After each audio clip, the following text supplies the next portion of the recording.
La synchronicité, un mot qui peut sembler un peu mystérieux, n'est-ce pas? Eh bien, aujourd'hui, on va décortiquer ce concept ensemble pour voir comment le transformer en un véritable outil de management, à la fois pratique et très rigoureux. Alors, voilà notre parcours. On va d'abord explorer la définition classique, puis on va la recadrer pour le monde de l'entreprise.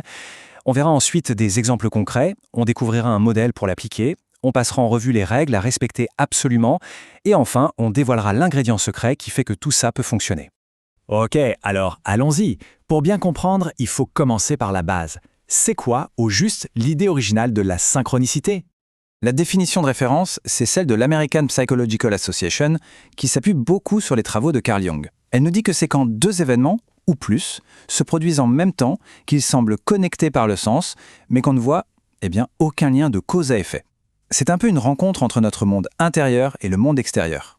Bon, dit comme ça, on est d'accord, ça sonne plus comme de la philo que du management, hein. La question qu'on se pose, c'est comment est-ce qu'une entreprise, qui carbure aux données et aux faits, peut bien se servir d'un concept pareil? Et c'est là que ça devient vraiment passionnant. On va voir comment on peut prendre cette idée un peu floue et la traduire en une pratique de gestion solide et structurée. Le vrai changement, le point de bascule, c'est de passer de l'idée de coïncidence qui a du sens à autre chose. Et c'est le chercheur en management Carl Weick qui nous donne la clé. Il parle de convergence interprétable de signaux dispersés. Oui, le terme est un peu académique, mais ce changement de vocabulaire, en fait, il change tout. Attention, on ne parle pas du tout de remplacer les données par de la magie ou de l'intuition pure. Pas du tout. C'est plutôt un cadre de travail, une méthode pour mieux faire attention, pour interpréter des signaux faibles et surtout pour construire du sens ensemble quand on est face à l'incertitude. C'est ce qu'on appelle le sense making. Bon, à cette théorie, voyons maintenant comment ça se traduit très concrètement dans 3 domaines absolument clés pour une entreprise. En stratégie, par exemple, ça devient une sorte de système d'alerte précoce. Imaginez, un petit retour client qui revient de temps en temps, un départ un peu surprenant dans une équipe, un tout petit signal sur le marché. Pris séparément, bof, rien d'alarmant. Mais quand tout ça converge, ensemble, ça dessine un motif. Et ce motif, il nous dit « Attention, il y a quelque chose à creuser ici ». Côté innovation, on peut tout de suite faire le lien avec ce que Christian Busch dit sur la sérendipité. Il explique qu'une découverte, même faite par hasard, ne sert à rien si personne n'est là pour la voir, la comprendre et surtout pour en faire quelque chose. Alors, une application très concrète, ça pourrait être de mettre en place ce qu'on pourrait appeler un journal de sérendipité. C'est un endroit où les équipes notent toutes les petites découvertes faites un peu par hasard, une discussion avec un client qui sort du cadre, un utilisateur qui fait un truc bizarre avec le produit. C'est comme ça qu'on transforme de simples coïncidences en véritables opportunités. Et pour les leaders, c'est un outil formidable pour structurer l'intuition.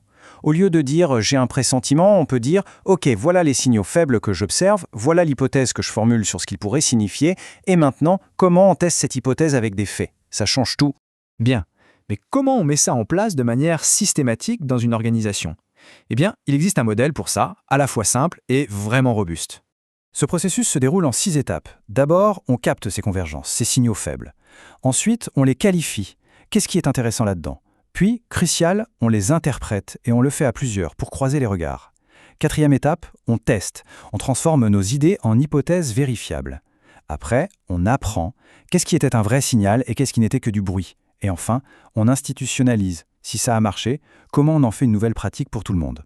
Évidemment, utiliser ce genre d'approche n'est pas sans risque. C'est pourquoi il est absolument indispensable de mettre en place des garde-fous très clairs. Le danger numéro 1, c'est un biais cognitif qui s'appelle l'apophénie. C'est notre tendance, bien humaine, à voir des motifs et des liens partout, même là où il n'y a que du hasard. Pour ne pas tomber dans ce piège, il y a 4 règles d'or. La première, on ne base jamais une décision importante sur une simple convergence. C'est une piste de départ, pas une conclusion. Deuxièmement, on discute toujours les interprétations en groupe. Troisièmement, on soumet chaque hypothèse à un test factuel. Et enfin, quatrièmement, on sépare bien le sens que ça peut avoir pour nous, subjectivement, d'une décision de gestion qui, elle, a besoin de preuves. Mais en fait, tout ce qu'on vient de voir, tout ça ne peut pas fonctionner sans un prérequis, un élément culturel absolument fondamental. Cet ingrédient, c'est la sécurité psychologique. Comme l'a brillamment démontré Amy Edmondson de Harvard, c'est ce climat de confiance qui permet aux membres d'une équipe de partager des idées fragiles, des observations pas encore prouvées, sans avoir peur d'être jugés ou ridiculisés. C'est simple. S'il n'y a pas cette sécurité, les gens ne partageront pas leurs intuitions ou les petits signaux qu'ils perçoivent. La matière première de toute cette méthode reste alors cachée et tout s'écroule. C'est le terreau indispensable.